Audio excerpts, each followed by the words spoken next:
ರೈತರ ಅಭಿವೃದ್ಧಿಗಾಗಿ ಮಂಡ್ಯ ಜಿಲ್ಲೆಗೆ ಕೃಷಿ ವಿಶ್ವವಿದ್ಯಾನಿಲಯ ತರಲಾಗಿದೆ. ಜಿಲ್ಲೆಯ ರೈತರು ಕೃಷಿ ವಿಶ್ವವಿದ್ಯಾನಿಲಯದ ಸದುಪಯೋಗವನ್ನು ಪಡೆದುಕೊಳ್ಳಬೇಕು ಎಂದು ಕೃಷಿ ಹಾಗೂ ಮಂಡ್ಯ ಜಿಲ್ಲಾ ಉಸ್ತುವಾರಿ ಸಚಿವರಾದ ಎನ್. ಚೆಲುವರಾಯಸ್ವಾಮಿಯವರು ಹೇಳಿದರು.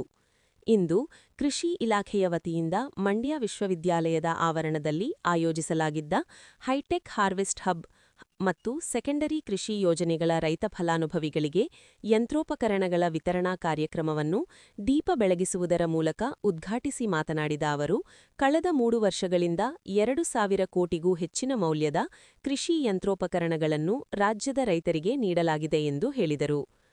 ಪರಿಶಿಷ್ಟ ವರ್ಗಗಳಿಗೆ ರು. 50 ಲಕ್ಷ ಮತ್ತು ಸಾಮಾನ್ಯ ವರ್ಗಗಳಿಗೆ ರು. 40 ಲಕ್ಷ ಸಬ್ಸಿಡಿಯನ್ನು ದರದಲ್ಲಿ ಹೈಟೆಕ್ ಹಾರ್ವೆಸ್ಟ್ ಹಬ್ ಖರೀದಿಸಲು ನೀಡಲಾಗುತ್ತಿದೆ. ದೇಶದ ಯಾವುದೇ ರಾಜ್ಯದಲ್ಲೂ ಸದರಿ ಯೋಜನೆ ಇಲ್ಲ ಎನ್ನಬಹುದು.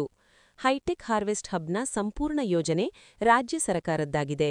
ರಾಜ್ಯದಲ್ಲಿ 400ಕ್ಕೂ ಹೈಟೆಕ್ ಹಾರ್ವೆಸ್ಟ್ ಹಬ್ ಯಂತ್ರಗಳನ್ನು ರೈತರಿಗೆ ನೀಡಲಾಗಿದೆ ಎಂದು ಹೇಳಿದರು. ಕೃಷಿ ಬಗ್ಗೆ ಸಮಸ್ಯೆ ಇದೆ ಅಂತೇಳಿ ದಿವಸಕ್ಕೆ ಒಂದೋ ಎರಡೋ ಫೋನ್ ಬರುತ್ತೆ ಅಂದರೆ ಅದು ಉತ್ತರ ಕರ್ನಾಟಕದ ರೈತರಿಂದ.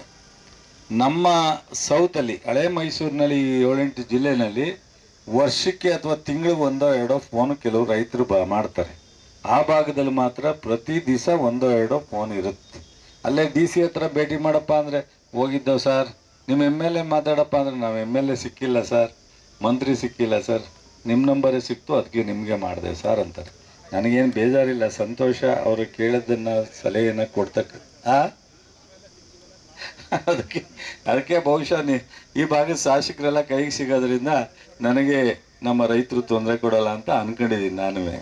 ಸೊ ಈ ಥರದ್ದು ಒಂದು ನನ್ನ ಅನುಭವದಲ್ಲಿ ನೋಡಿರ್ತಕ್ಕಂಥ. ಜೊತೆಗೆ ಹಿಂದೆಲ್ಲ ಗೊತ್ತಿಲ್ಲ ನನಗೆ, ಮೊದಲು ಸರ್ಕಾರದಲ್ಲಿ ದುಡ್ಡು ಕೊಡ್ತಿರ್ಲಿಲ್ವಾ, ವಿತರಣೆ ಆಗ್ತಿರ್ಲಿಲ್ವಾ, ಎಲ್ಲೋ ಅಪರೂಪಕ್ಕೆ ಅಲ್ಲೊಂದು ಇಲ್ಲೊಂದು ವಿತರಣೆ ಆಗ್ತಿತ್ತು. ಈಗೇನು ಇಡೀ ತಾಲೂಕಿನಲ್ಲಿ ಯಾವ ಕಾರ್ಯಕ್ರಮದಲ್ಲಿ, ಮುಖ್ಯಮಂತ್ರಿ ಕಾರ್ಯಕ್ರಮ, ಕೃಷಿ ಸಚಿವರ ಕಾರ್ಯಕ್ರಮದಲ್ಲಿ ಎಷ್ಟೆಷ್ಟು ಎಕ್ವಿಪ್ಮೆಂಟ್ಗಳನ್ನ ಮಿಷನರಿನ ಕೊಡ್ತೀರಾ ಅಂತೇಳಿ ಸಾಕಷ್ಟು ಜನ ನನಗೆ ಕೇಳ್ತಾರೆ. ನಾನು ಹಳೇದನ್ನೆಲ್ಲ ಮಾತಾಡ್ಲಿಕ್ಕೆ ಹೋಗಲ್ಲ. ಕಾರಣ ಅವತ್ತು ಕಡಿಮೆ ಸಹಾಯಧನ ಇತ್ತು, ಕಡಿಮೆ ನಂಬರ್ ಕೊಡ್ತಿದ್ರು, ಅಥವಾ ಕೊಟ್ಟೇನಾರ ವ್ಯತ್ಯಾಸ ಆಗ್ತಿತ್ತು. ನಾನೊಬ್ಬ ಮಂತ್ರಿಯಾಗಿ ಅದನ್ನೆಲ್ಲ ಮಾತಾಡ್ಲಿಕ್ಕೆ ಹೋಗಲ್ಲ. ಆದರೆ ನಾವು ಬಂದ ಮೇಲೆ ಒಂದಷ್ಟು ಕಾನೂನನ್ನು ಜಾರಿಗೆ ತಂದಿದ್ದೀವಿ. ಈ QR ಕೋಡ್ ಅಂತ ಮಾಡಿದ್ದೀವಿ. ಯಾರಿಗೂ ರೈತರಿಗೆ ಒಂದು ಮಿಷನ್ನ ತಗೊಂಡ್ರೆ ಬರೀ ದುಡ್ಡು ತಗೊಳಂಗಿಲ್ಲ. ಕೆಲವ್ರಿಗೆ ಮುಂದೆ ಅವಕಾಶ ಇತ್ತು ಅಂತಾರೆ, ಯಾವ್ದಾರ ಒಂದು ಸ್ಯಾಂಕ್ಷನ್ ಮಾಡ್ಕೊಂಡು ಒಂದಷ್ಟು ದುಡ್ಡು ತಗೊಂಬಿಡೋದು. ಸೊ ಅದರಲ್ಲಿ ಮಿಷನ್ ತಗೋತಿರ್ಲಿಲ್ಲ, ಎಕ್ವಿಪ್ಮೆಂಟ್ ತಗೋತಿರ್ಲಿಲ್ಲ. ಆ ಥರನೂ ಮಾಡ್ತಿದ್ರು ಅಂತ ನನಗೆ ಕಿವಿ ಮೇಲೆ ಬಿದ್ದಿದೆ. ಅದು ನಿಜನೋ ಸಳ್ಳೋ ಗೊತ್ತಿಲ್ಲ, ನಿಮಗೆ ಗೊತ್ತಿದೆ ಅದು. ಆದರೆ ಇವಾಗ ಆ ಥರದ್ದು ಯಾವುದೂ ಮಾಡೋಂಗಿಲ್ಲ. ನಾವೇನಾದ್ರು ಕೊಟ್ಟರೆ ಅದು ಎಕ್ವಿಪ್ಮೆಂಟ್ಗೆ ಹೋಗಬೇಕು, ಅದು ನಿಮಗೆ ತಲುಪಬೇಕು, ಆಮೇಲೆ ಸಹಾಯಧನ ರಿಲೀಸ್ ಆಗೋದು ನಿಮ್ಮ ಅಕೌಂಟಿಗೆ ಬರುತ್ತೆ, ಇಲ್ಲ ಇವ್ರ ಅಕೌಂಟ್ಗೆ ಹೋಗುತ್ತೆ. ಈ ಥರದಿಂದ ಬಹುಶಃ ಹೆಚ್ಚು ಎಕ್ವಿಪ್ಮೆಂಟ್ಗಳು ಹೋಗಿದೆ. ಎಷ್ಟು 1,500 ಕೋಟಿಯಿಂದ 2,000 ಕೋಟಿ ಈ 3 ವರ್ಷದಲ್ಲಿ ನಾನು ಕೊಟ್ಟಿದ್ದೆ. ಶ್ರೀರಂಗಪಟ್ಟಣ ವಿಧಾನಸಭಾ ಕ್ಷೇತ್ರದ ಶಾಸಕ ಹಾಗೂ ಚಾಮುಂಡೇಶ್ವರಿ ವಿದ್ಯುತ್ ಸರಬರಾಜು ನಿಗಮದ ಅಧ್ಯಕ್ಷರಾದ ರಮೇಶ್ ಬಂಡಿ ಸಿದ್ದೇಗೌಡ ಅವರು ಮಾತನಾಡಿ, ಚೆಲುವರಾಯಸ್ವಾಮಿಯವರು ಕೃಷಿ ಸಚಿವರಾದ ನಂತರ ರಾಜ್ಯದ ರೈತರ ಆರ್ಥಿಕ ಸ್ಥಿತಿಯನ್ನು ಹೆಚ್ಚಿಸಲು ಹಲವಾರು ಯೋಜನೆಗಳನ್ನು ಜಾರಿಗೊಳಿಸಿದ್ದಾರೆ. ಮಂಡ್ಯ ಕೃಷಿ ಪ್ರಧಾನ ಜಿಲ್ಲೆಯಾಗಿದ್ದು, ಜಿಲ್ಲೆಯ ರೈತರ ಅಭಿವೃದ್ಧಿಗಾಗಿ ಮಂಡ್ಯದಲ್ಲಿ ಕೃಷಿ ವಿಶ್ವವಿದ್ಯಾನಿಲಯವನ್ನು ಸ್ಥಾಪಿಸಿದ್ದಾರೆ ಎಂದು ಹೇಳಿದರು. ಕೃಷಿಯನ್ನೇ ಅವಲಂಬನೆ ಮಾಡಿಕೊಂಡು ಜೀವನ ಮಾಡ್ತಕ್ಕಂಥ ನಮ್ಮ ಜಿಲ್ಲೆ, ನಮ್ಮ ನಾಯಕರಾದಂಥ ಚೆಲುವರಾಯಸ್ವಾಮಿಯವರು ಕೃಷಿ ಸಚಿವರಾದ ಮೇಲೆ ಹಲವಾರು ಯೋಜನೆಗಳನ್ನ ತಂದು ಹಲವಾರು ರೈತರಿಗೆ ಅವರ ಆರ್ಥಿಕವಾಗಿ ಸಬಲರನ್ನು ಮಾಡಬೇಕು ಅಂತ ಯೋಜನೆಗಳನ್ನ ಕಾರ್ಯರೂಪಣೆ ತಂದು ಜಾರಿ ಮಾಡಿ ಮಂಡ್ಯದಲ್ಲಿ ಕೃಷಿ ವಿಶ್ವವಿದ್ಯಾನಿಲಯವನ್ನು ಸ್ಥಾಪನೆ ಮಾಡೋದ್ರ ಮುಖಾಂತರ ಅನೇಕ ಜನರಿಗೆ ಮುಂದಿನ ಕೃಷಿಯನ್ನೇ ನಂಬಿ ಜೀವನ ಮಾಡಬಹುದಂಥ ಒಂದು ಸ್ಥಿತಿಯಲ್ಲಿ ಏನು ನಾವು ಇವತ್ತಿನ ಕಾಂಪಿಟೇಷನ್ ಸಿಗುದಲ್ಲಿ ನೋಡ್ತಾ ಇದ್ದೇವೆ. ಆ ಕೃಷಿನೂ ಸಹ ಒಂದು ನಾವು ಅದನ್ನು ಕಾಂಪಿಟೇಟಿವ್ ಆಗಿ ತೆಗೆದುಕೊಂಡು ಮಾಡಿದ್ರೆ ನಾವು ಅದನ್ನು ನಂಬಿ ಜೀವನ ಮಾಡ್ಬೋದು ಅನ್ನುವಂಥ ಒಂದು ಸ್ಥೈರ್ಯವನ್ನು ತುಂಬತಕ್ಕಂಥ ಕೆಲಸಕ್ಕೆ ಹಲವಾರು ಯೋಜನೆಗಳು ತಂದು ರೂಪಣೆ ಮಾಡಿ ಅದನ್ನು ಜಾರಿಗೊಳಿಸ್ತಾ ಇದ್ದೀವಿ.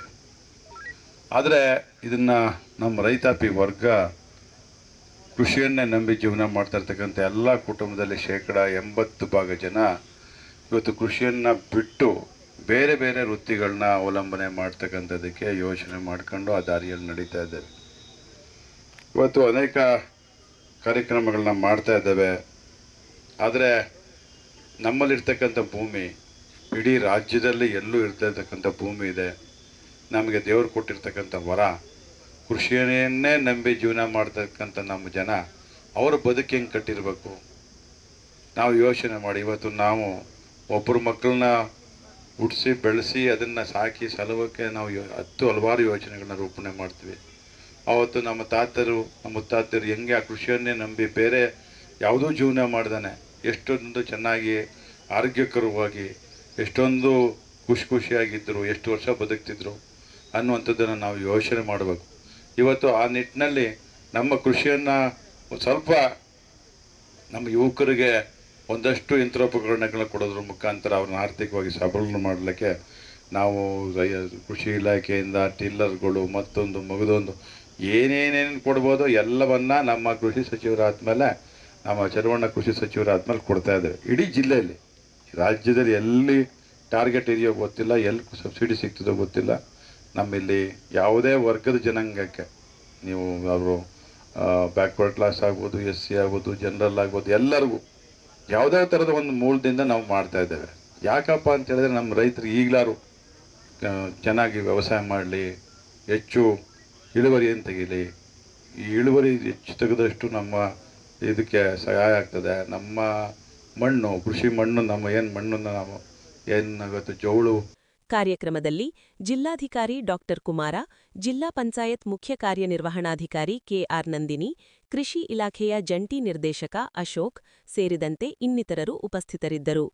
ನಂತರ ಅರ್ಹ ಫಲಾನುಭವಿಗಳಿಗೆ 13 ಹೈಟೆಕ್ ಹಾರ್ವೆಸ್ಟ್ ಹಬ್ ಯಂತ್ರಗಳನ್ನು ಜಿಲ್ಲಾ ಉಸ್ತುವಾರಿ ಸಚಿವರಾದ N. ಚೆಲುವರಾಯಸ್ವಾಮಿಯವರು ಹಸ್ತಾಂತರಿಸಿದರು.